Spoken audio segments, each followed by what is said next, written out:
Hello दोस्तों, आप सभी का अपने YouTube चैनल पे स्वागत है। आज अपने 8 फरवरी की जो थर्ड शिफ्ट है उसका एग्ज़ाम करने जा रहे हैं।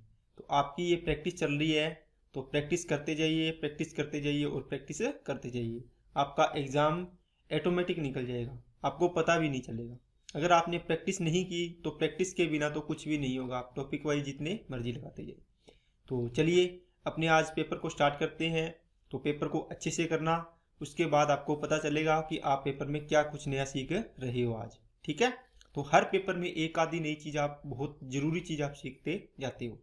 तो चलिए आप कमेंट बॉक्स में बताना कि सर हमने आज ये नई चीज़ सीखी है। तो चलिए फर्स्ट क्वेश्चन पे अपने चलते हैं।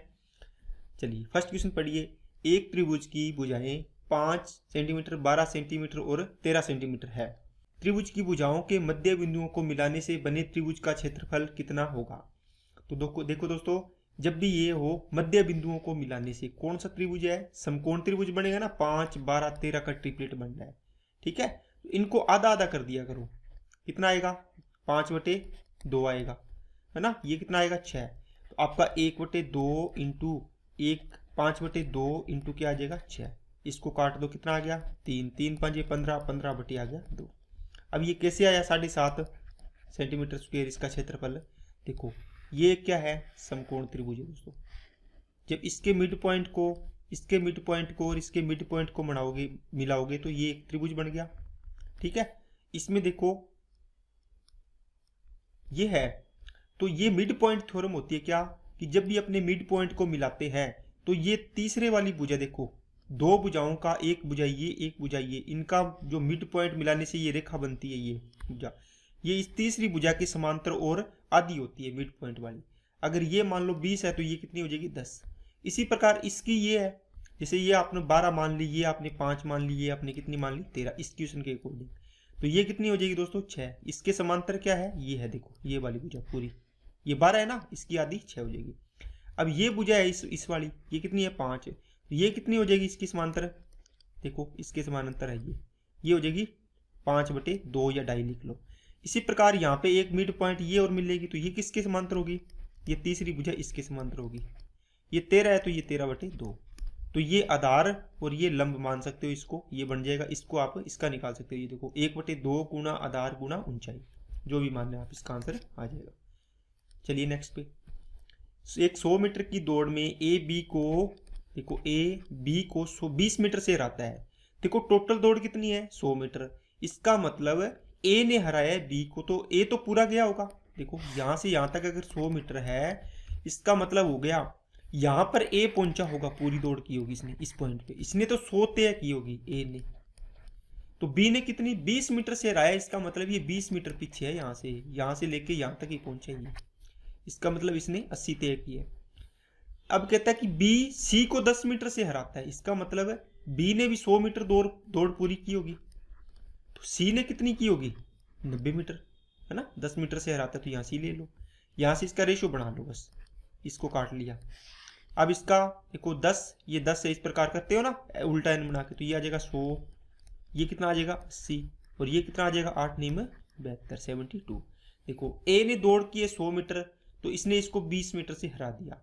अगर ये 80 मीटर जाएगा तो ये इसको कितने मीटर से हरा देगा, 8 मीटर से, देखो ठीक है ना। अब इसने पूछा है सी को कितने मीटर से हराएगा ए, देखो कितने मीटर से हरा रहा है, ये 100 मीटर जा रहा है ए, तो ये 72 जा रहा है, तो 28 मीटर से इसको हरा देगा। तो आंसर आ गया इसका 3 नंबर।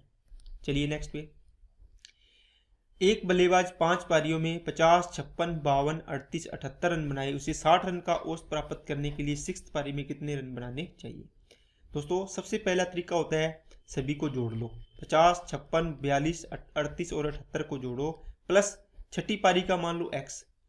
ठीक है, ये टोटल कितना हो जाएगा, इसका टोटल इसके बराबर 60 इंटू 6 पारी का। ठीक है ना, 6 पारियों का औसत कितना चाहिए आपको, 60। तो ये कितना हो गया, इस यहाँ से डायरेक्ट जोड़ लिया करो, 0, 6 और 2 8, 16, 16 और 8 24, 2 7 और 2 9 और 3 12, 16 21 और 5 26, तो 264, प्लस छठी पारी का x। तो ये टोटल रन है 6 पारियों की। तो बताओ एक पारी में 60 का एवरेज है, तो 6 पारी में टोटल कितने हो जाएंगे, 60 इंटू 6 360। इसको काट के मैं डायरेक्ट यहाँ पे 360 लिख देता हूँ, आप समझ गए होंगे। ठीक है दोस्तों, तो ये 264 इसमें से माइनस करो, इधर आके कितना बचेगा, ये आ गया 6, 15 में से 6 गया 9, तो 96 रन बनाने होंगे इसको, एक्स की वैल्यू आ गई 96। ठीक है, तो ये सिंपल तरीका है, ये तरीका आप कर सकते हो। चलिए नेक्स्ट पे, एक बंद बेलन का आधार व्यास कितना है दोस्तों, 20, ऊंचाई 11, बेलन का कुल पृष्ठीय क्षेत्रफल देखो 2 पाई आर एच प्लस आर, बस इतना ही लिखना है यहाँ पे, ये नहीं मत लिखने लग जाना कि बेलन का कुल पृष्ठीय क्षेत्रफल यहाँ पे लिख रही हो, नहीं, यहाँ पे देखा देखते ये लिख लिया। अगर आपको डायरेक्ट याद है तो ये भी मत लिखो, 2 इंटू 22/7 इंटू आर की वैल्यू कितनी आएगी, यहाँ से व्यास 20 है तो ये कितना हो जाएगा, आर 10 हो जाएगा, इंटू में एच प्लस आर, तो 10 और 11 21 हो जाएगा। यहाँ से काटा 7 दिया 21, 3 से काटा 22 दिया 66, 66 दूना 132 और 10 से गुणा करेंगे 1320, तो ये आंसर आ गया। चलिए नेक्स्ट पे, ये किससे विभाज्य है दोस्तों, इस प्रकार का जब भी क्वेश्चन आए आप 3 की पावर 5 जो भी छोटी पावर हो वो कॉमन ले लिया करो, तो इसमें भाग देंगे तो कितना आएगा 1, 3 की पावर 6 में 3 की पावर 5 का डिवाइड करेंगे, इसका मतलब देखो ऊपर जाके आधार समान है भाग में है तो ऊपर जाके 6 माइनस 5 1 हो जाता है, इसलिए अपने बाहर ले गए हैं।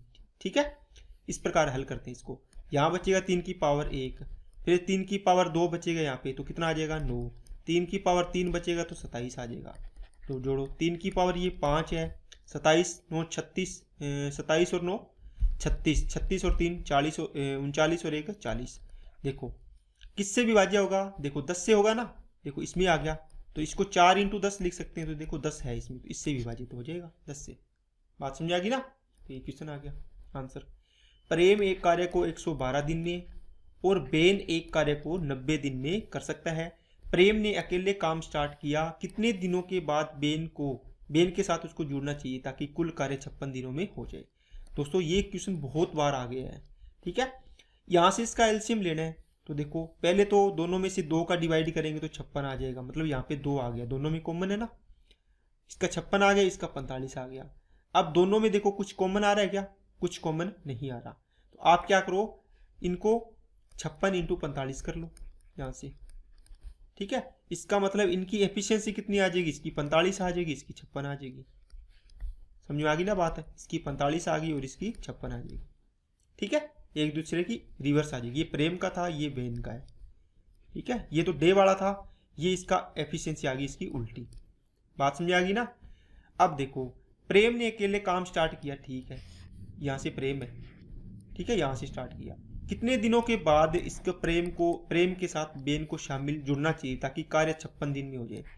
देखो टोटल काम में पूरे दिन 56 दिन लगे पूरे काम में, तो पूरा काम 56 दिन तक किसने किया है, ये देखो इसने किया है, तो ये एक दिन में 45 लड्डू खाता है तो 56 दिन में कितने लड्डू खा जाएगा, तो 56 को 45 से गुना करो कितने खा जाएगा, देखो इसको डबल कर लो 90, इसको आधा कर लो 28, 28 दिन में 252, तो ये हो गया 2520। इसका मतलब हो गया ये प्रेम ने इतना काम कर दिया, इतने लड्डू खा गया। टोटल लड्डू कितने हैं, देखो इसको गुणा किया कितना आएगा 56 इंटू 45, इसको गुणा किया 2520, इसका डबल तो 5040, तो ये आ गया 5040। टोटल लड्डू थे 5040, इसमें से इसने खाए हैं 2520, कितने बच गए दोस्तों 2 और ये 5 और ये 2, 2520 बच गए ना आधे।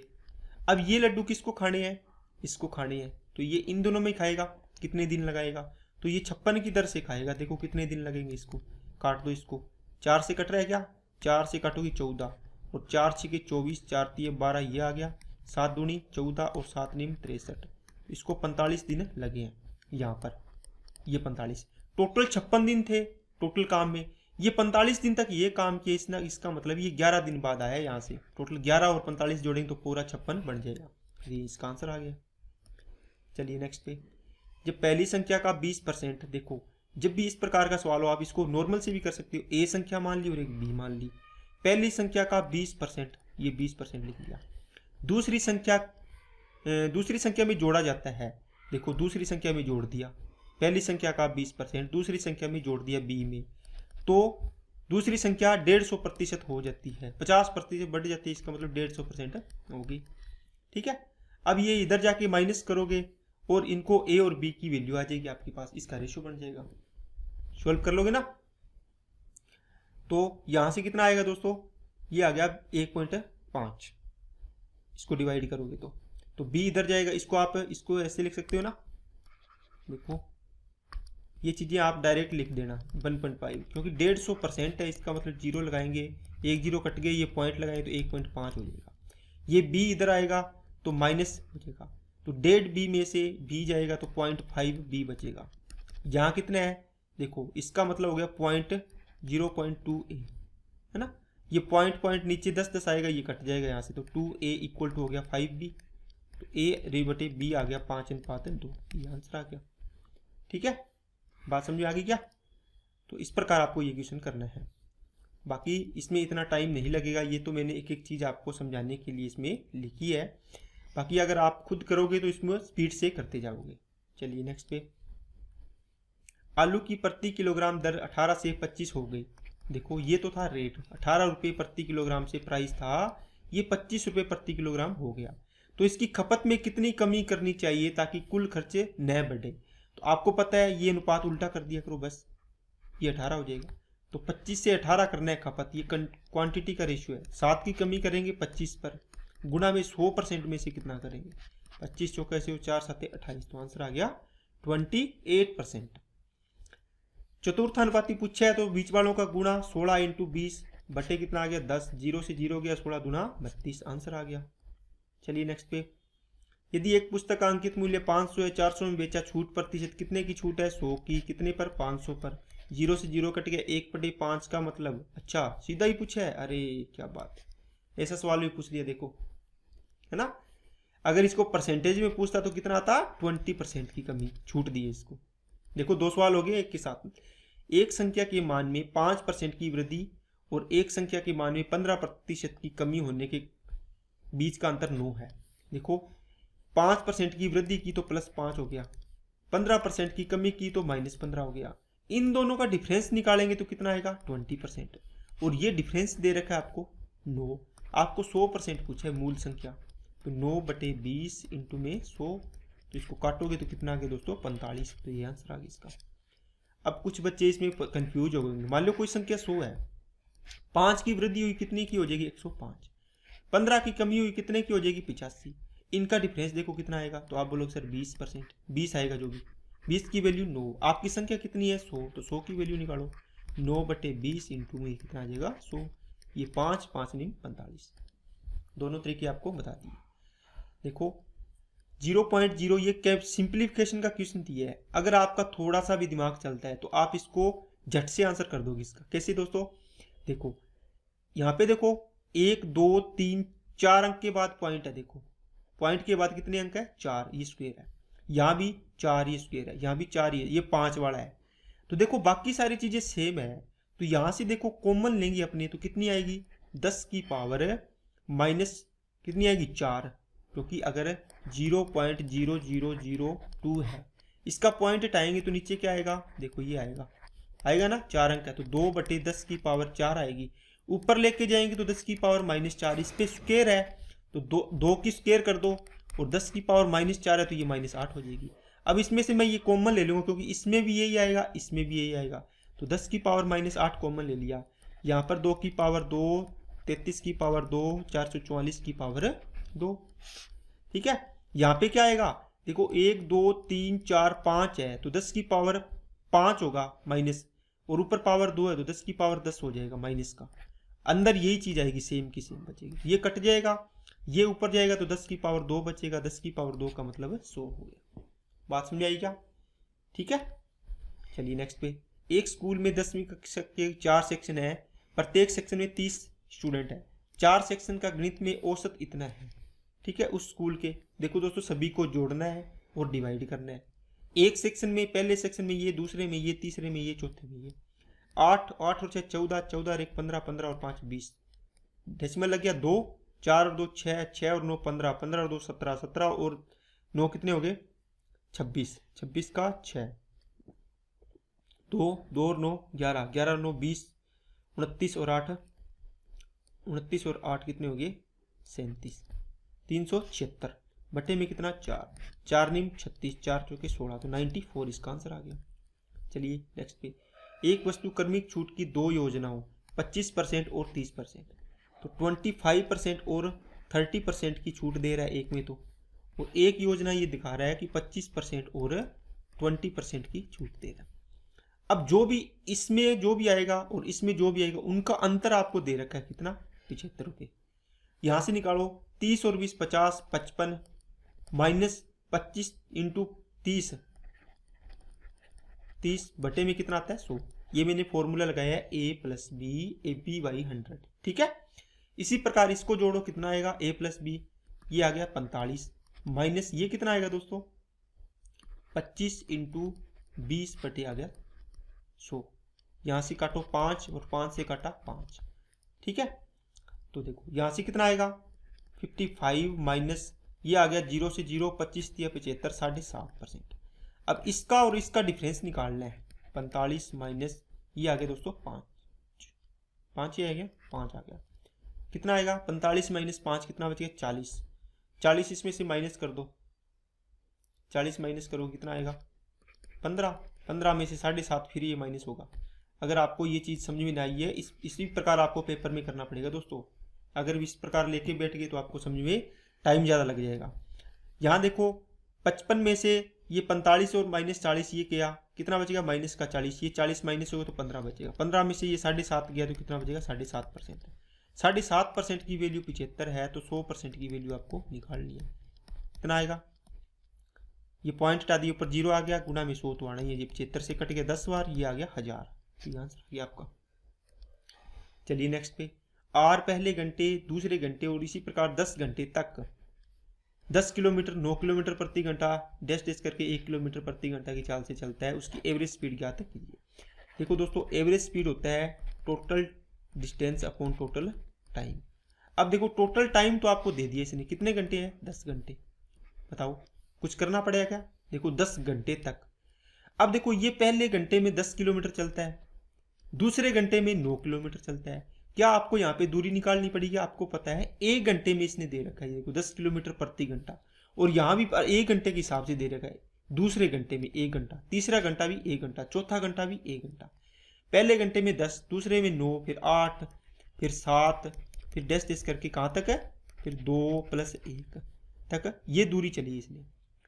अब देखो यहां से देख के आप सोचोगे सर इतना जोड़ना पड़ेगा, क्या प्रथम प्राकृत संख्याओं का योग ज्ञात करना आता है क्या 1 से 10 तक, तो क्या करते हो आप n × n+1/2 करते हो ना, n × n+1 अपॉन करते हो 2, तो 10 × 11 बटे कितना आ जाएगा 2, 2 से काटा 5, 5 से काटा 55 आ गया, और नीचे क्या है 10 भाग देंगे तो 5.5 आ गया इसके एवरेज स्पीड। ओके, तो इस प्रकार आपको करना था। चलिए नेक्स्ट पे, एक कंपनी में एक मशीन के मूल्य में हर साल 10% मूल्य ह्रास होता है, यदि वर्तमान मूल्य 2 लाख है, देखो 2 पूरा मत लिखो 2L लिख लो, 10% का ह्रास होता है, इसका मतलब 9/10 आएगा, 9/10 आएगा, 2 बार है ना 2 साल बाद, तो 81 दूना 162, तो यहाँ देखो 162 जो भी आएगा कितना कहाँ आ रहा है, ये आ रहा है, तो ये आंसर आएगा, बाकी तो कुछ है ही नहीं इसके अंदर, ठीक है। कैलकुलेशन को बहुत कम करना है आपको। 25,000 रुपये पर 2 वर्षों में देय राशि क्या होगी जब कर्मिक वर्षों में ब्याज दर 12% और 10% प्रति वर्ष है, ब्याज का वार्षिक रूप से किया जाता है। देखो ब्याज वार्षिक रूप से दिए है, इसका मतलब आपको कोई टेंशन लेनी नहीं है। तो 25,000 रुपये राशि थी, पहले साल में 112% हो जाएगी, दूसरे साल में 10% की दर से 110 हो जाएगी। ये मिश्रधन ही बताना था आपको कितनी राशि होगी, है ना, ब्याज नहीं पूछा, राशि पूछी है।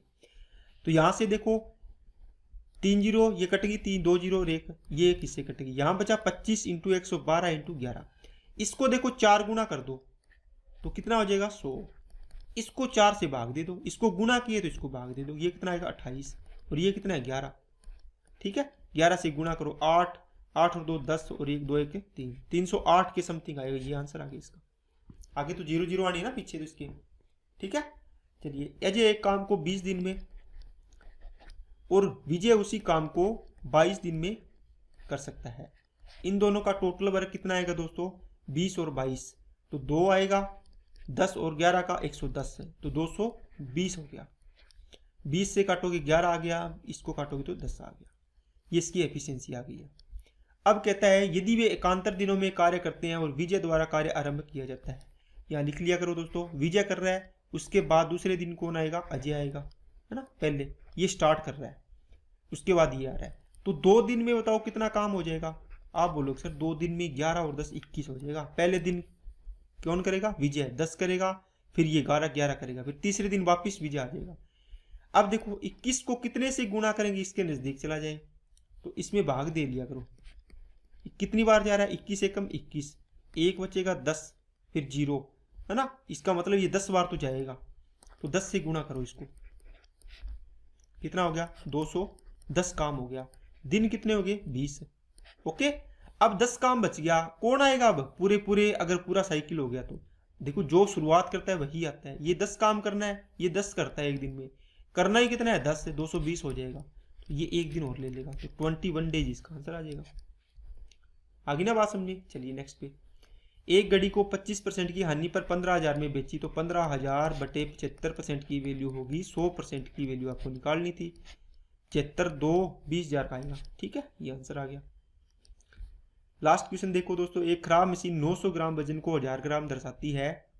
एक दुकानदार इस वजन मापने की मशीन का उपयोग 45 किलोग्राम चावल और 65 रुपये प्रति किलोग्राम पर बेचने के लिए करता है। ठीक है, ये रेट दे दिया, जिसे उसने 58 रुपये प्रति किलोग्राम पर खरीदा था। कुल लाभ प्रतिशत ज्ञात करना है। दोस्तों देखो ये क्या कहते हैं कि इसने 45 किलो क्या खरीदा है, 45 किलो इसने चावल खरीदी है, तो 45 के 45 किलो को ये बेचेगा। ठीक है, एक साइड में मैं सीपी लिखता हूँ, एक साइड में मैं एसपी लिखता हूँ। देखो क्रय मूल्य ये कितने लाया है, 1000 ग्राम लेके आया है, अगर पूरा लाया है तो। ठीक है, देखो 1000 ग्राम के रेफरेंस में दिया हुआ है ना ये कि इतना दर्शाती है, तो ये क्या कर रहा है, 1000 ग्राम की जगह 900 ग्राम वाली चीज इसको दे रहा है कि नहीं दे रहा। मतलब 1000 ग्राम कंप्यूटर में दिखा रहा है, कांटे में ऊपर 1000 ग्राम, लेकिन वो रियलिटी में कितनी है 900 ग्राम। देखो 1000 ग्राम की जगह 1000 ग्राम खरीद के लाया था, लेकिन बेच कितनी रहा है 900 ग्राम तोल रहा है, तो उसको 1000 ग्राम दिखा रहा है कांटे में, तो 1000 की जगह 900 ग्राम आ गया। ओके, अब यहां ऊपर क्या आता है रुपए, तो रुपए क्या आएगा दोस्तों, 58 रुपये प्रति किलोग्राम की दर से खरीदा था इसने, कितने किलो चावल, 45 किलो चावल। 65 रुपये प्रति किलोग्राम की दर से बेच रहा है, कितने किलो चावल, 45 किलो चावल। देखो इसका कोई मतलब नहीं है, तो कट ही जाना है। अब यहां से इसको काट लो, ये कट गया। ठीक है, और कुछ कट रहा है, ये हो गया 5 और ये हो गया दोस्तों 29। 29 को इससे करो, 29 में 261 डेशो 5 से इसको करो, 5 5 25, 5 6 के 30 और 2 32। 261 की चीज को 325 में बेच रहा है, कितना लाभ होगा, 39 और 25 कितना होगा 64। उपौन किससे, क्रय मूल्य कितना है 261। देखो क्रय मूल्य वाली साइड है, गुणा में 100, तो 100 यहाँ गुणा कर देंगे। अब देखो, अब इसका अपने को निकालना है कितना परसेंट आएगा। देखो यहाँ से एक अंक छोड़ दो, इसके भी छोड़ दो एक अंक एक बार।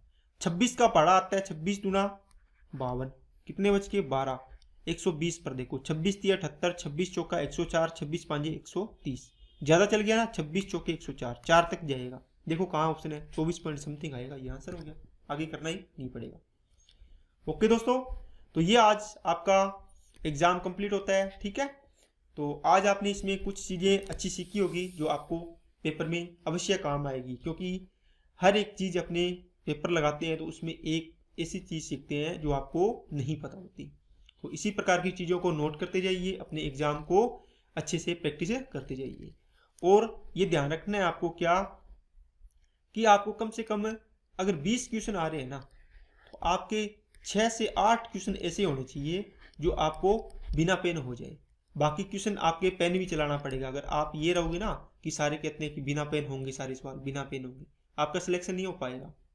क्योंकि अगर बिना पेन आपके हाथ की प्रैक्टिस नहीं होगी तो आप कुछ नहीं कर पाओगे वहाँ पे, क्योंकि कैलकुलेशन स्पीड भी आपकी अच्छी होनी चाहिए। ठीक है दोस्तों, तो आज के लिए इतने ही रखते हैं, बाकी अपने नेक्स्ट वीडियो में मिलते हैं। Okay, thank you.